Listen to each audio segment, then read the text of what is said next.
Hey guys, so I'm going to give you a demo of the PCCM Plus on a 997 in the Boxster, the 986. So, pretty cool.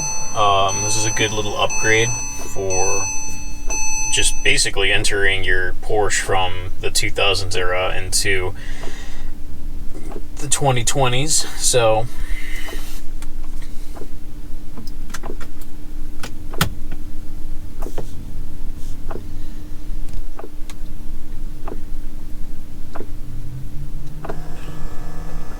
So you can see right here, like, you have all of your apps and it looks like a typical Porsche radio. You have the tuner right here that you can look into. Store near you.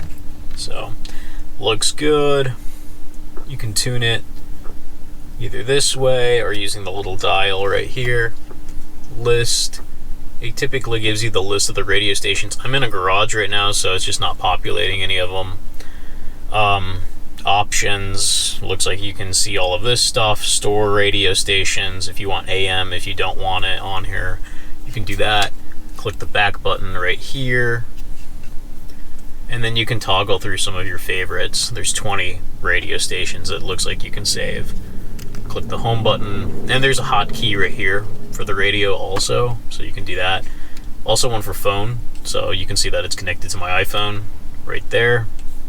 So you can call whoever you want to, calls, contacts, options. So right here, external microphone if you have one, set contacts, set Bluetooth, phone manager.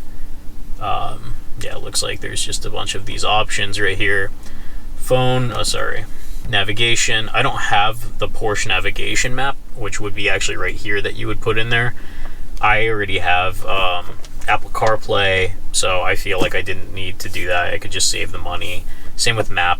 So navigation and map. If you don't have the Porsche one, then that's what it is. Sound gives you a bunch of sound options. So listening position, set surround autopilot, fader, equalizer. So you see right here, you can do your bass if you want to. Going back.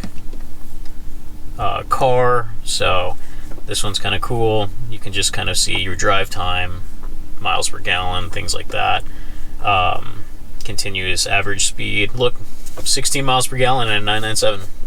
Not bad. Yeah, and then configure. So you can configure some of your dates right here. So you can customize any one of these little screens. That way you can see all of this information. Outside temperature, things like that, range, distance, drive time sense. So not bad, right?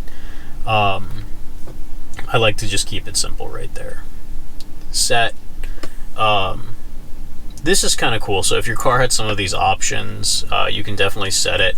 The climate is really cool. So whatever is on your climate box right here, you can store it, and so whatever you start your car, it actually remembers all of these settings, and it will always start your car with those settings. So not bad, really. Lock, so door opener. When you open it, do you want both doors? Do you want just the one driver's door? Auto lock, after starting with ignition on. So pretty cool little customizability right here. Light, daytime running lights, fade out lights. My car doesn't have this equipped, so this is kind of irrelevant. And same with wiper, rain sensor. I don't have rain sensors either. I guess some of them could be equipped with them. And then rear wiper. Again, this one doesn't really have a sensor in it. I have to do it manually anyway. So that's that. And then app, really just choosing between Apple CarPlay and Android Auto. I'll go ahead and connect my phone. And this is wired only. You can only do wired only. You can't do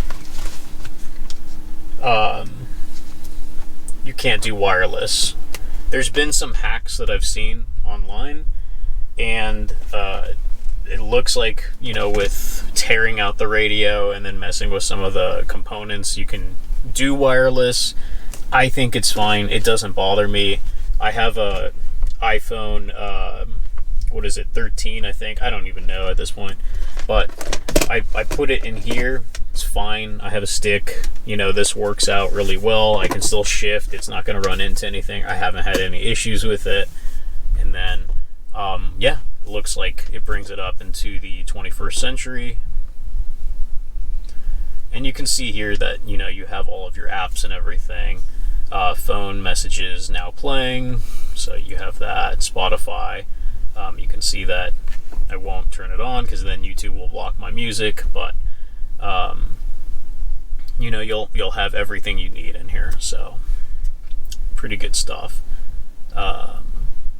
News, audiobooks, calendar, Google Maps, Spotify, WhatsApp, so all of that's there, and it just looks like a regular car with Android Auto, so in a 997, which is pretty cool. I don't care if you see this, I'm moving, so by the time this video is uploaded, I'm going to be gone anyway, so pretty cool stuff. So really like it, really enjoy it. I haven't had zero issues with it, knock on wood. And then just, again, car hotkeys, pretty cool. Just in case anyone's wondering, because I wondered about this too, if you want to play music, and this is something that I wanted to do, so I just disconnected it. And let's say that I'm playing, you know, my phone. It's not connected at all. It is connected via Bluetooth. So if you do want to, you can actually run without connecting it, just the music itself, and it will play music via Bluetooth, and it's all right here. So that's nice. I like that. So when I'm going to work and I don't want to necessarily plug it in all the time, I can still stream Bluetooth music for it. So that's that. That's kind of a walkthrough. Really impressed, really love it. The engineering's great. Obviously it looks flush. There's been some complaints about quality, like some people don't like this gap. I don't care. I think it looks really good. I've gotten some compliments on this as well. Really like the Porsche emblem on here. The logo right here. Looks super sleek. And honestly, to regular people, when they jump in here, they ask me all the time now, what year is this car? So they don't even know at this point, because really they just look at the radio. But it's been working out great, and yeah, after all, definitely recommend.